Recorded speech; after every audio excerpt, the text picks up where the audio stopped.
राम राम मंडळी. नमस्कार मित्र हो. आपण एक नवीन सुरुवात करतोय आणि त्या सुरुवातीचा पहिला भाग असणार आहे जॉग्राफीच्या एनसीआरटी ची रिव्हिजन द्यायची. आता तुम्ही त्याला रिव्हिजन म्हणा की मग अभ्यासच म्हणा, एकदम डिटेल मध्ये त्या दोन्ही गोष्टी असतील.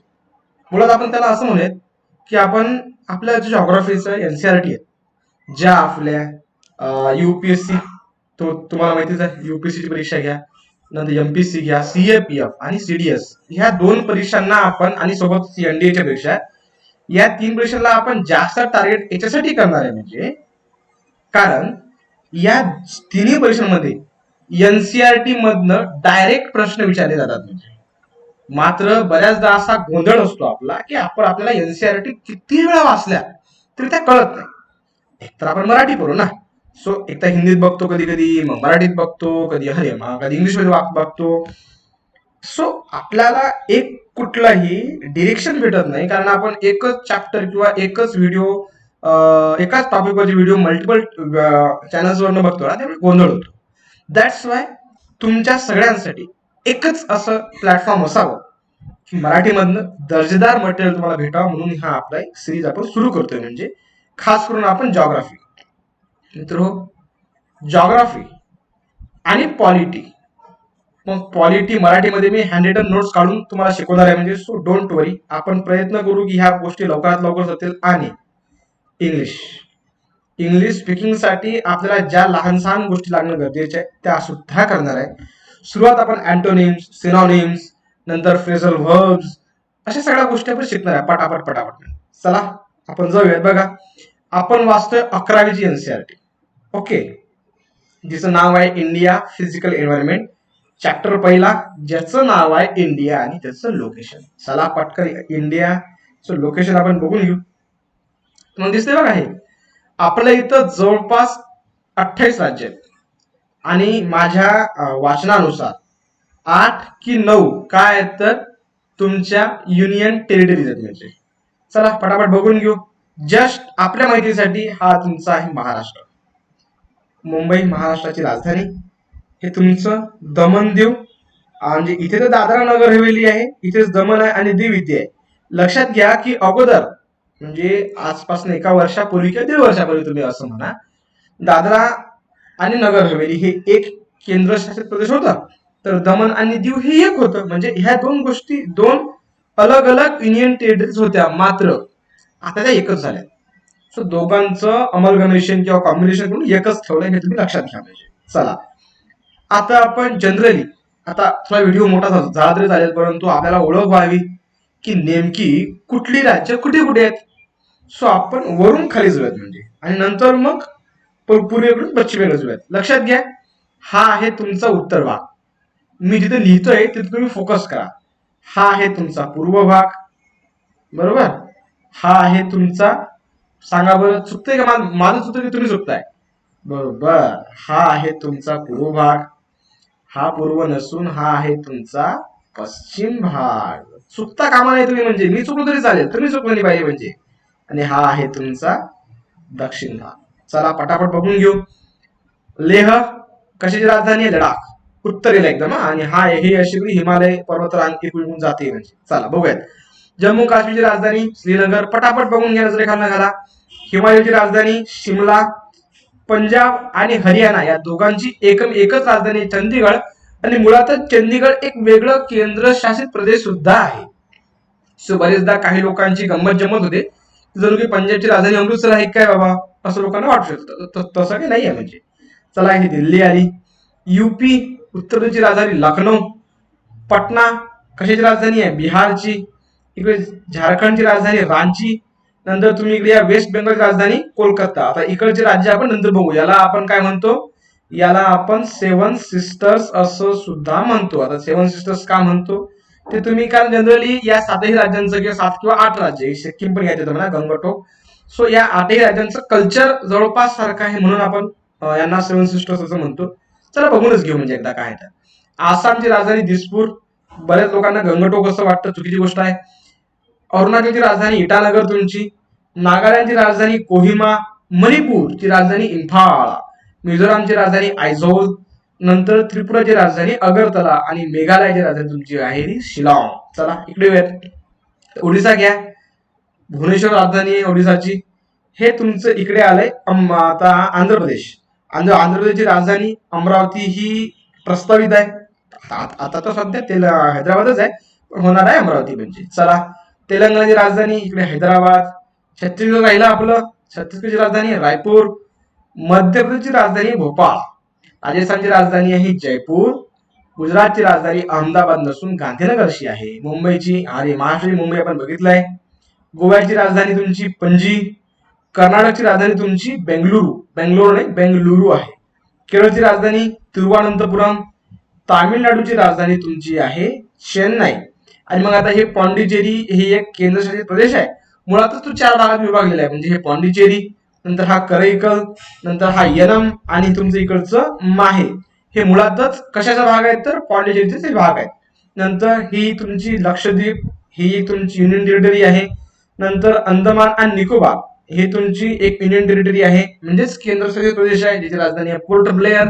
आणि लडाख आणि जम्मू आणि काश्मीर इथं बघितलंच आहे आपण. म्हणजे सो आतापर्यंत आपण राज्य, त्यांच्या राजधान्या आणि त्यांच्या असलेल्या बाउंड्रीज. हा उत्तराखंडची राजधानी डेहराडून.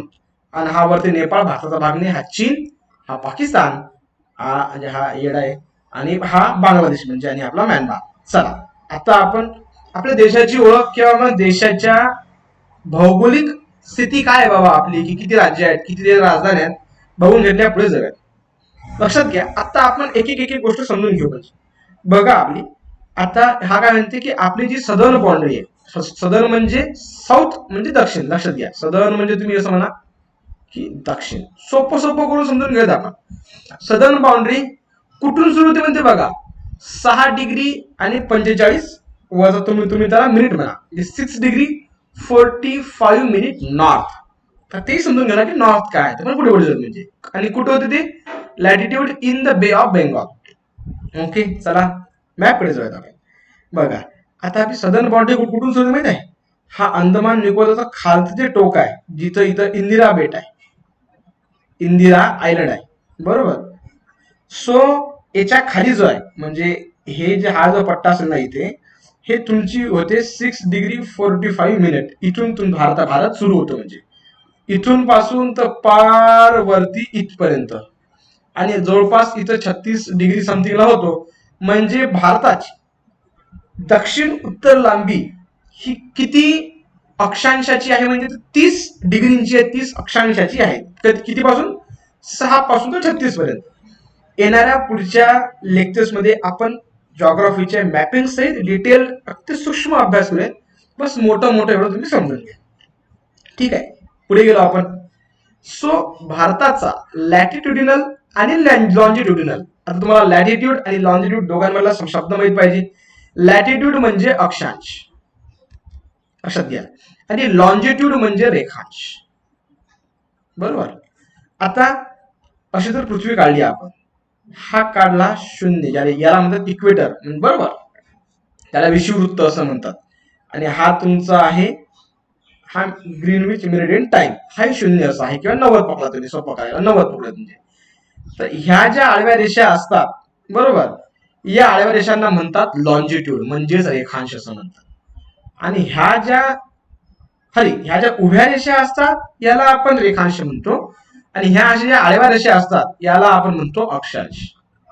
आता या दोनही रेषांचा काय संबंध आहे किंवा काय फायदा आहे, नेमकं यांचं महत्व काय, आपण पुढे समजून घेऊयात. म्हणजे बघा आता भारताचं जे डिस्टन्स आहे, म्हणजे नॉर्थ साऊथ म्हणजे उत्तर दक्षिण आणि पूर्व पश्चिम जे कुठलं आहे ते किती किलोमीटरचं बघा. तर भारत म्हणजे वरून जम्मू काश्मीर पासून किंवा श्रीनगर पासून तर खाली कन्याकुमारी पर्यंत त्याचं अंतर आहे 3214 किलोमीटर. आणि पूर्व पश्चिम जे अंतर आहे ते तुमचं आहे 2933 किलोमीटर. चला मॅपवर आपण पटकन समजून घेऊ. म्हणजे बघा, तर हा जो आहे उत्तरेकडचा सगळा टोकाचा भाग, आणि दक्षिणेकडचा कन्याकुमारी पार या टोकाला आहे आपल्या, म्हणजे बरोबर, हे इकडचं टोक. तर हे जे असं उभं अंतर आहे म्हणजे भारताचं किती किलोमीटर आहे बघून घ्या पटकन, 3214. उभं अंतर आहे तुमचं 3214 किलोमीटर. तर गुजरातचं हे एकदम पश्चिमेकडचं टोक. तर हे तुमचं जे अरुणाचल प्रदेश आहे हे तुमचं इकडचं टोक. आणि तुम्ही जर असं ही जर लाईन जोडत नेली म्हणजे इथपर्यंत, तर हे तुमची किती किलोमीटरची आहे? 2933 किलोमीटरची आहे म्हणते. समजते तुम्हाला की मला काय म्हणायचंय? तर की भारताची उत्तर दक्षिण लांबी ही मोठी आहे, 3214 किलोमीटरची आहे. म्हणजे जर तुम्ही एकदम भारताच्या उत्तरेला म्हणजे त्या लडाखच्या टोक पासून जर भारताच्या दक्षिणेकडे म्हणजेच कन्याकुमारी पर्यंत जर गाडी घेऊन निघाले टू व्हीलरनं सुंग, तर तुम्हाला 3214 किलोमीटरचा प्रवास करावा लागेल भारताच्या दक्षिणेच्या टोकावर पोहोचण्यासाठी. तर जर तुम्ही गुजरातच्या त्या वाळवंटातून निघाले, थारचं जे गुजरातचं कुठलं आहे? कच्छ, गल्फ ऑफ कच्छ जागा कच्छचं वाळवंट म्हणतो आपण. तर कच्छच्या वाळवंटातून तुम्ही निघाले आणि पार तुम्हाला जर तिकडे जायचंय म्हणजे की अरुणाचल प्रदेशच्या त्या टोकावर, हा प्रवास करायचा असेल तर तुम्हाला 2933 किलोमीटर तुम्हाला प्रवास करावा लागेल म्हणजे. ओके, सो ही गोष्ट आपण समजून घेतली की भारताची उत्तर दक्षिण लांबी ही जास्त आहे आणि पूर्व पश्चिम लांबी ही कमी आहे, एवढं तुम्ही लक्षात घ्या म्हणजे. ओके, आता ही महत्वाची गोष्ट आहे आपली. सो हायली इम्पॉर्टंट हा मुद्दा आहे की इंडियाचा जो स्टँडर्ड टाइम आहे ना, तो ग्रीनविच टाइमच्या किती आहे? 5 तास आणि 30 मिनिटांनी पुढे आहे. आता हा मॅप आपण त्यासाठी आपला हा मॅप कामाचा आहे. बघा, भारताचा स्टँडर्ड जो टाइम आहे तो आहे 82.5 वर. बघा, आता ही जी लाईन आहे ना, ही मी खुला करतोय, ही जवळपास 66.5 डिग्रीची लाईन आहे. काही 66.5 पकडा तुम्ही, 0.5 पकडा. ओके, आणि ही काहीतरी तुमची किती आहे? ती किती तुमची? मला वाटते 66.5 आणि 30 पकडा, किती होतील? ते 96 किंवा 97 असं काहीतरी आहे म्हणजे. सो 66 लॉन्जिट्यूड पासून तर जवळपास 96-97 लॉन्जिट्यूड पर्यंत अख्खा आपला भारत या टोकापासून तर त्या टोकापर्यंत व्यापलेला आहे. सो आपण काय केलं मग की 66 ते 96 याच्या मधला कुठला पॉईंट आहे? तो बाबा एक 82.5 आहे. ओके, तर तो आपण धरला भारताचा स्टँडर्ड टाइम. आणि तो कुठून जातो? कुठल्या राज्यातून जातो? प्रश्न पडलेला आहे आजपर्यंत. तर तो युपीतून घुसतोय, बघा इथून दिसतोय इथं. नंतर तो घुसतो तुमचा छत्तीसगड, दिसतोय का इथं? बघा इथं एमपी तर थोडासा घुसलेला दिसतो, एमपी आहे तुमची. तुमचं दिसतं हा ओडिसा घुसलेला आहे आणि इकडे तुमचा आंध्र प्रदेश आहे. ओके, चला तुम्हाला समजलं. सो आता ग्रीनविच लाईन काय नाही, तुम्हाला भारताचा स्टँडर्ड टाइम काय समजला? 82.5 ईस्ट. आता आपण बघून घेऊ की तो बाबा ग्रीनविच लाईन काय आहे. तर तुम्हाला मी अगोदर सांगितलं होतं की जर पृथ्वी अशी काढली, पृथ्वीच्या अगदी मध्यापासून जी लाईन काढली, तर ग्रीनविच हे एक शहर आहे. कुठे शहर आहे हे तुम्हाला वाचायला भेटतं 6वीच्या एनसीईआरटी. हे आहे तुमच्या युके मध्ये, म्हणजे तुम्ही असं म्हणा की इंग्लंडमध्ये. काय झालं होतं किंवा ग्रीनविच या ठिकाणी आसपासून एक 100-200 वर्षापूर्वीची गोष्ट असेल. युकेच का पकडलं? कारण मुळातच आतापर्यंत म्हणजे 1945 पर्यंत दुसरं महायुद्ध जोपर्यंत होत नाही तोपर्यंत जगाच्या आर्थिक घडामोडींवर एक युकेचा म्हणजे इंग्लंडचा एक वचक होता, म्हणजे खूप मोठा वचक होता. आणि आपल्याला माहिती आहे ना की आपणच 200 वर्ष बसत होतो कोणाची? युकेची. तशाच आफ्रिकन खंडातले कित्येक देश युकेची वसाहत होते किंवा आशियामधले अजूनही कित्येक देश होते. सो झालं काय की युकेनं पुढाकार घेतला आणि युके मध्ये जगातील अलग अलग देशाचे सायंटिस्ट बसले आणि त्यांनी असं म्हटलं की बाबा जर जगातल्या वेगवेगळ्या देशांचे टाइम ठरवायचे असतील तर अगोदर एक स्टँडर्ड टाइम ठरवणं गरजेचं आहे म्हणजे. तर मग कुठला ठरवा बाबा? तर आपण कुठं बसलो? आपण बसलो ग्रीनविच या शहरात. चल ठीक आहे, हेच घेऊन की मध्यबिंदू म्हणून. जर ते उद्या मुंबईत बसले असते किंवा तिथे न्यूयॉर्क मध्ये बसले असते तर त्यांनी न्यूयॉर्क हा स्टँडर्ड टाइम ठरवला असता. उलट बाकी सर्व देशांची मग रचना तशी झाली असती म्हणजे. Got it. सो मग जो ग्रीनविच आहे ना, जो युके मधलं शहर आहे ते आहे तुमचं, तुम्ही पकडा 0 डिग्री तुमच्या माहितीसाठी. आणि भारत इथे येतो या ठिकाणी, कारण हे आहे तुमची ईस्ट साइड आणि हे आहे तुमची वेस्ट साइड. सो भारत या ईस्टर्न साइडला येतो आणि तो येतो 82.5 या डिग्रीवर ईस्टर्न साइडला. ही आहे 180 डिग्री, हे आहे 180 डिग्री म्हणजे. ओके, सो असं झालंय. म्हणून मग काय झालं की 1 डिग्री म्हणजे 4 मिनिटं. आता 1 डिग्री म्हणजे 4 मिनिटं, तर 82.5 आहे. सो 82 इंटू 4 उत्तर काढा आणि 0.5 म्हणजे 2 मिनिटं. सो इतके मिनिटं जास्त भारताचा टाइम कुणाच्या पुढे असतो? त्या ग्रीनविच लाईनच्या पुढे असतो. ठीक आहे, पुढे आपण नाही समजलं तुम्हाला तुम्ही विचारा. आपण इंडियन स्टँडर्ड टाइमवर एक डिटेल व्हिडिओ बनवू म्हणजे. पण त्यावर तुम्ही काय काम करा की तुम्ही 6th क्लासची जी एनसीआरटी आहे जॉग्राफी वाचून घ्या, तुमच्या आयडियाज क्लिअर होतील. म्हणजे चला आता हे तर तुम्हाला समजलं की भारताचा स्टँडर्ड टाइम कुठल्या कुठल्या राज्यातून जातोय म्हणजे, आणि त्याचा इश्यू काय आहे तो कुठला. आता गंमत काय झाली होती की हा जो स्टँडर्ड टाइम काढला आपण 82.2, हा जनरली भारताच्या मध्यातून तुम्हाला जाताना दिसतोय. म्हणजे हा मात्र एकाच ठिकाणचा टाइम जर अख्ख्या देशाला लावला तर भारताची लांबी म्हणजे एक पूर्व पश्चिम लांबी खूप मोठी आहे. तुम्हाला माहिती आहे की सूर्य हा नेहमी पूर्वेकडे उगवतो. आता पूर्व दिशा कुठली आहे? पूर्व दिशा तुमची ही, म्हणजे सूर्य कुठे उगवत असणार आहे? या दिशेला अगोदर उगवत असणार आहे सन. सो काय होतं की जर सकाळी सूर्य इकडून उगवला, म्हणजे इकडे 5 वाजता उगवला, 6 वाजता उगवला, तो अख्ख्या देशात एकाच टाइमला उगवणार आहे का? नाही. सूर्याचं दर्शन अगोदर या भागाला होईल, नंतर या भागाला होईल, नंतर या भागाला होईल. म्हणजे असं होतं जनरली की गुजरातला जर 6 वाजता सूर्य दिसत असेल सकाळी, तर तो या पूर्वी राज्यामध्ये सकाळी 4 वाजता दिसतो. म्हणजे या राज्यांची सुरुवात ही 2 तास अगोदर होते. आणि या राज्यांमध्ये म्हणजे या पूर्वीय राज्यांमध्ये सूर्य मावळतो सुद्धा जवळपास 2 तास लवकरच. म्हणजे आपल्या इथं हे सरकारी ज्या कार्यालय ते बंद होतात 5 वाजता, कारण बाबा अंधार व्हायला लागतो 6 वाजता. मुळात तिथं 4 वाजताच अंधार झालेला असतो. कुठे? पूर्वीय राज्यांमध्ये. पण तरी त्यांना 5 वाजेपर्यंत अंधारात काम करावं लागतं, कारण इंडियन स्टँडर्ड टाइम एकच ठरवला आहे म्हणून. म्हणून मग हा जो गोंधळ आहे, हा गोंधळ दूर करण्यासाठी एक चाय बागान टाइम नावाची संकल्पना आणली होती. एक तरुण गोगोई नावाचे जे माजी मुख्यमंत्री होते आसामचे, त्यांनी आणलं होतं की ते असं म्हटले की बाबा आमचे जे 5 राज्य आहेत त्या 5 राज्यांसाठी एक विशेष असा टाइम झोन तुम्ही तयार करून द्या. म्हणजे इंडियन स्टँडर्ड टाइम 1 न ठेवता 2 ठेवा. मग त्यामुळे काय होईल की आमच्याकडे सूर्य लवकर उगवतो किंवा दिवस लवकर उगवतो, लवकर मावळतो. सो आमच्या टायमानुसार मग आम्ही त्या वेळेचा हिशोब करतो व्यवस्थित, आणि आम्ही ऑफिसेस उघडू, बाकीचे कामं लवकर करू, कारण आम्हाला उर्वरित भारतासोबत चालण्यास मग कधी कधी गोंधळ होतो. हालाकी मान्यता केली नाही ती गोष्ट, पण पुढे बघूयात म्हणजे काय. चला आता इंडियन स्टँडर्ड टाइम किती आहे आपला? 82°30' ईस्ट. आणि तुम्हाला माहिती आहे की तो 5 तास आणि 30 मिनिटांनी पुढे आहे ग्रीनविचच्या. एवढं तुम्ही लक्षात घेतलं तरी की तुम्हाला हरकत नाही. आता जसं युएसए सारखे देश आहेत किंवा मग आपलं रशिया सारखा देश आहे, युएसएसआर म्हणा किंवा बाकीचे देश, तशा बऱ्याच देशांमध्ये वेगवेगळे टाइम झोन आहे. इव्हन रशियामध्ये तर 7 टाइम झोन आहे. म्हणजे तुम्ही पूर्व पश्चिम जर प्रवास केला रशियाचा तर तुम्हाला समजेल की एकच टाइम नाही अख्ख्या रशियात. म्हणजे इथेही 7 वाजलेले असतील, कधी तिथेही 7 वाजलेले असतील, मला तिथे इथं 7 आहे, तिकडे 7, तिकडे 7 आहे, तिकडे 4 असं आहे. एवढं आपल्याला जास्त लक्ष द्यायची गरज नाही. म्हणजे बघा, हा आहे चायबागान टाइम झोन का असला पाहिजे. जेव्हा दिल्लीमध्ये 5:23 सूर्योदय होतो,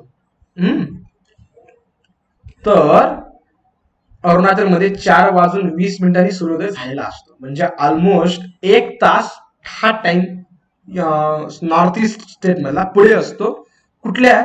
तर उत्तर भागातल्या राज्यांमधला पुढे जाऊयात आपण. आता गोष्ट कशी आहे म्हणजे बघा की हा तुम्हाला जनरली प्री मध्ये प्रश्न विचारतात असं की distance between 2 longitudes decrease toward the poles. आता हा जो आहे हा तुमचा 0° आहे, बरोबर. ह्या तुमच्या आहेत लॅटिट्यूड्स, आडव्या रेषा लॅटिट्यूड, आणि उभ्या रेषा तुमच्या लॉन्जिट्यूड. ह्या उभ्या रेषा अशा नाहीत, ह्या अशा आहेत, अशा अशा अशा अशा. तर तुम्ही एवढं लक्षात घ्या की ज्या उभ्या रेषा आहेत ना, ज्याला आपण लॉन्जिट्यूड असं म्हणतो, तर त्यांचं पोल म्हणजे हायचा 0° वाला पोल आणि हायचा 0° किंवा 90° म्हणा. तर 2 लॉन्जिट्यूड मधलं डिस्टन्स जे आहे, पोल पासून सुरू होणं आणि पोल पासून संपणं, हे कमी होत जातं. म्हणजे तो डिस्टन्स बिटवीन 2 लॉन्जिट्यूड्स पोलकडे म्हणजे ध्रुवाकडे जाते वेळेस ते कमी कमी होत जातं.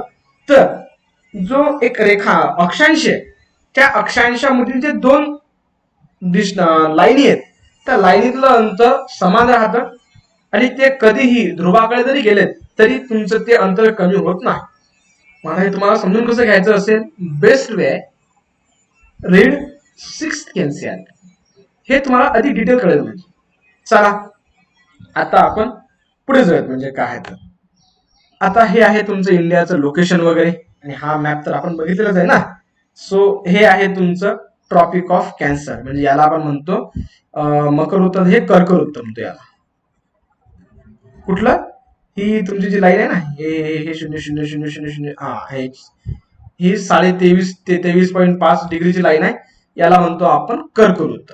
आणि ती कुठनं गेली आहे तर ती राज्यपटावर बघून घ्या. म्हणजे तर ते राज्य आहे गुजरात, राजस्थान, हे तुमचं मध्य प्रदेश, छत्तीसगड, तुमचं झारखंड, वेस्ट बेंगॉल, हे तुमचं त्रिपुरा, आणि तुमचं मिझोराम. जनरली हा ते प्रश्न असे विचारतात. कधी कधी उद्यातून हा पण सुद्धा प्रश्न विचारला जाईल की सांगा बरं की जो कर्कवृत्त गेलेला आहे तर कर्कवृत्ताजवळ कुठल्या राज्याची राजधानी कर्कवृत्ताच्या अगदी जवळ आहे. मग तुम्हाला आता रांची पण जवळ दिसतो, भोपाळ पण जवळ दिसतो, नंतर गांधीनगर पण जवळ दिसतं. मग तुम्हाला थोडंसं तुमच्या मोबाईलच्या मॅपमध्ये जा आणि टाका की बाबा tropic of cancer in India, आणि नंतर ते झूम करू बघा, तेवढं होऊन जाईल तुमचं. म्हणजे चला आता भारताचं एकूण जो क्षेत्रफळ आहे, क्षेत्रफळ किती आहे बघा, तर 3.28 दशलक्ष स्क्वेअर किलोमीटर. म्हणजे जवळपास तुम्ही असं म्हणा की 30 लाख स्क्वेअर किलोमीटरचं क्षेत्रफळ आहे अख्ख्या भारत देशात सगळं. मग ते कुठलं आलं तर तो तुमचं म्हणजे अंदमान निकोबार पकडून सगळं आलं. म्हणजे आणि हे जे आहे ना भारताचं जे एक क्षेत्रफळ आहे ते जगाच्या क्षेत्रफळाच्या 2.4% आहे. फॅक्ट माहिती पाहिजे. जेव्हा तुम्ही एसे लिहाल, तुम्ही इंटरव्ह्यूला जाल, बरोबर, सो अशा फॅक्ट टाकल्या तुम्ही की तुमचं वजन वाढतं. म्हणजे तुमच्या लिखाणाचं वजन तिथं वाढलेलं दिसतं. म्हणजे ओके चला. आणि क्षेत्रफळाच्या दृष्टीनं भारत हा जगातला 7वा सगळ्यात मोठा देश आहे, हे तुम्हाला माहिती आहे. म्हणजे हे तुम्हाला सांगायची गरज नाही.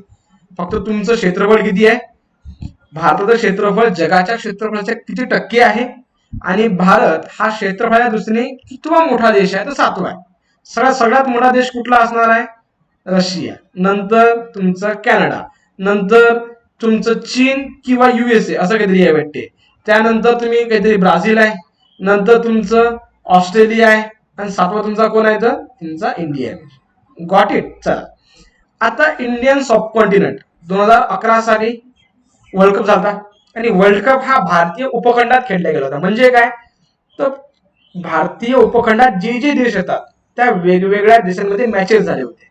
आता पाकिस्तानमध्ये मॅचेस झाल्या, बांगलादेश मध्ये झाल्या होत्या, इंडियात झाल्या, आणि श्रीलंकेत सुद्धा झाल्या होत्या. सो श्रीलंका सुद्धा भारतीय उपखंडाचाच एक भाग आहे.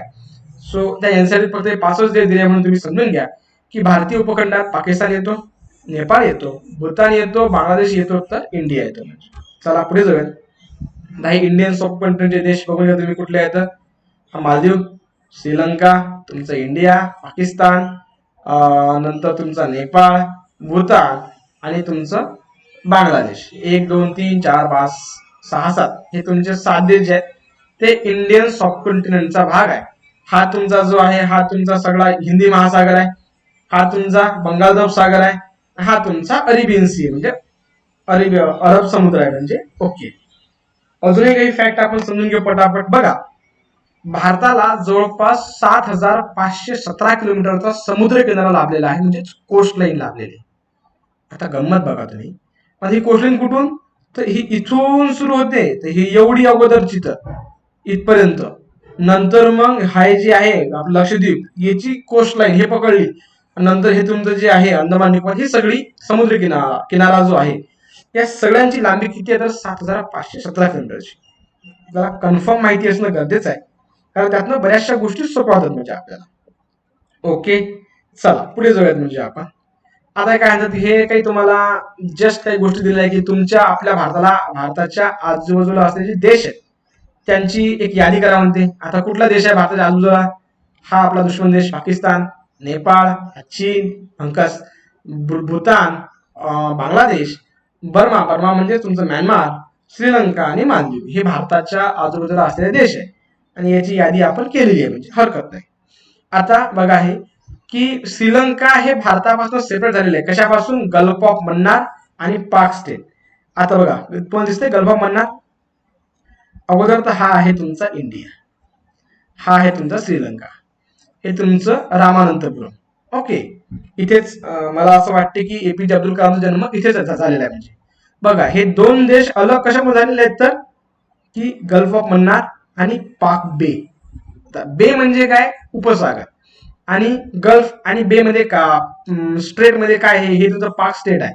बघूयात म्हणजे काय काय फरक आहे तो आपण पटापट बघून घेऊ. म्हणजे बघा, गल्फ ही एक लार्ज बॉडी ऑफ वॉटर आहे, म्हणजे पाण्याची एक मोठी बॉडी आहे, म्हणजे जी काय करते तर ती एका छोट्या लँडनं काय केलेली असते तर एन्सर्कल, म्हणजे त्याला गोल गोल किंवा एक पाण्याची बॉडी इकून तिकून सगळी लँड आहे आणि त्याचं तोंड सी कडे उघड उघड झालेलं आहे, म्हणजे त्याला आपण गल्फ म्हणतो. बघा आता काय झालं, हे बघा गल्फ इकून तिकून जमीनच जमीन आहे, आणि हे जे तोंड आहे हे तोंड कशात लागलेलं, या इंडियन ओशनला लागलेलं आहे. कशाचं, या गल्फ ऑफ मन्नारचं.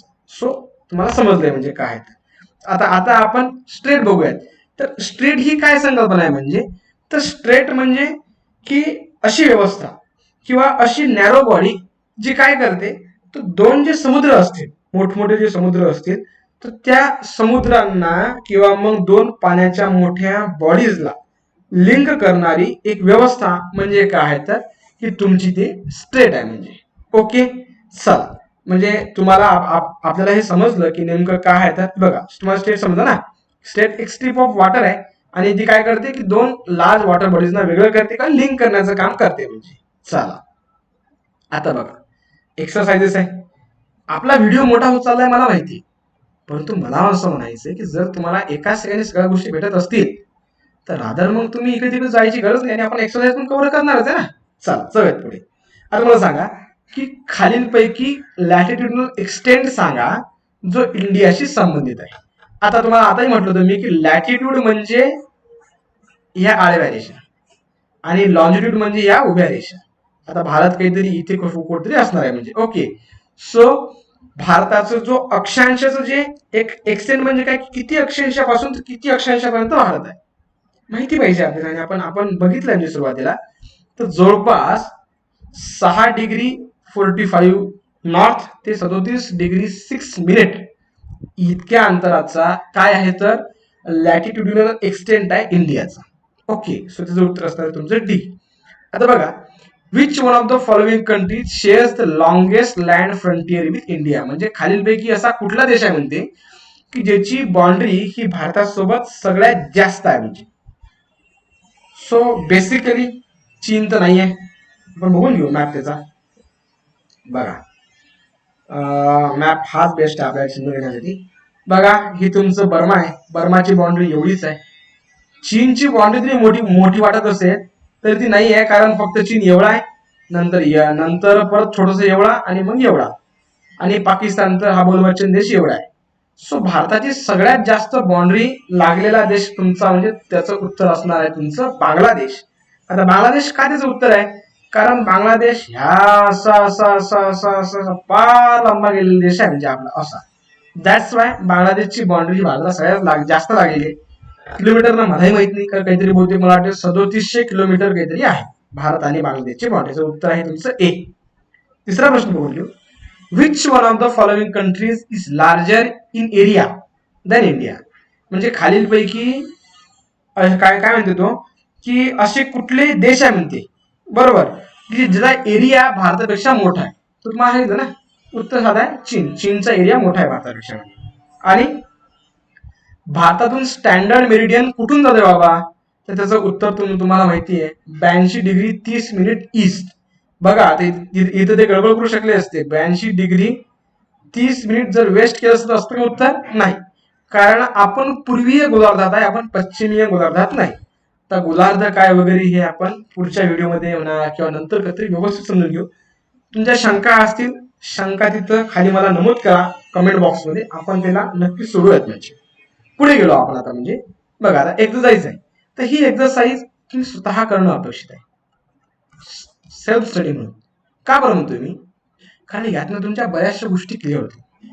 नाही तुम्हाला आलं, आता आपण नेक्स्ट टाइम काय करतो की एक्सरसाइजचा अख्खा व्हिडिओ वेगळा करू, कारण नाहीतर व्हिडिओ खूप मोठा होतो. सो प्रयत्न करा, तुम्हाला येतंय का. जर येत असेल तर इट्स वेल अँड गुड, आणि जर नाही आला तर तुम्ही तसं सांगा. म्हणजे त्याच्यामुळे मग काय होईल की आपण त्या गोष्टी अत्यंत सखोलपणे कव्हर करूयात म्हणजे, आणि डिस्कस करूत ना. हम बैठे भाई, आपण टेन्शन मत लो. Thank you very much.